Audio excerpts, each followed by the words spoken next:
Nous nous retrouvons donc pour la chronique de Maya Agege, l'œil de la FMD. D'abord Maya, qu'est-ce que la transition juste? Alors, Judith, la transition juste se définit comme l'ensemble des mesures permettant d'assurer que la transition écologique bénéficie à l'ensemble de la population, travailleurs et citoyens, de manière équitable et socialement juste.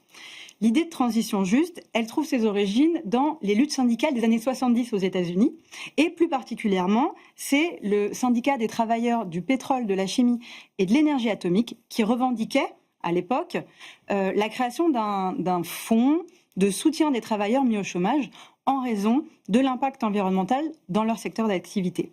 Le concept a ensuite fait son chemin, et puis en 2010, il a ressurgi, mais pas vraiment que ressurgi, mais il a été pris en main en réalité par l'OIT, l'Organisation internationale du travail, qui a fait un travail de définition de 2010 à 2015 de ce qu'ils appellent les principes directeurs pour une transition juste vers des économies et des sociétés écologiquement durables pour tous. À l'intérieur de ces principes, vous verrez, il y a des facteurs de la transition et il y a surtout 9 grands domaines d'action pour aborder la durabilité sous les angles de l'économie, de l'environnement et du social. Ok, et donc aujourd'hui, à ce stade, comment ça se décline et quels sont les défis de la transition juste? Oui, en fait, aujourd'hui, ce qui nous intéresse et ce qui, moi, m'intéressera dans le débat, c'est l'imbrication entre les enjeux que suppose le concept de la transition juste. Si on se dit que la transition écologique ne doit pas se faire aux dépens des enjeux sociaux, concrètement, c'est pas si simple de faire ce lien. Je viens de le dire, là, ça fait 10 ans que l'OIT s'est emparé du sujet et a posé des principes, mais pour autant, il n'y a pas de responsable de la transition juste dans les entreprises, ni qu'elles soient publiques ou privées, et hormis peut-être dans quelques associations.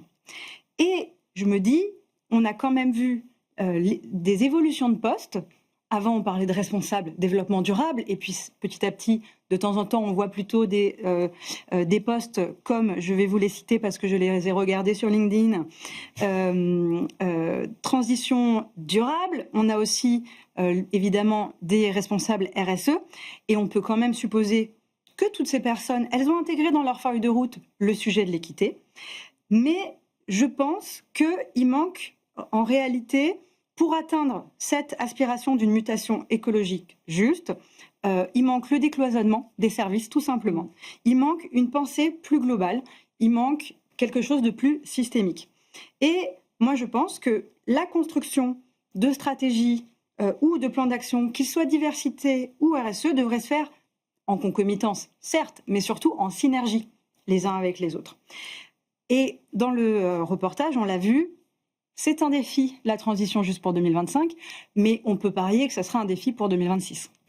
Un grand merci Maya pour cet éclairage à la fois historique et évidemment très présent. Avant d'entamer les échanges avec nos invités, je vous propose qu'on visionne ensemble le reportage que nous avons tourné lors de la journée d'ouverture de la série Semaine d'entreprise responsable et inclusive.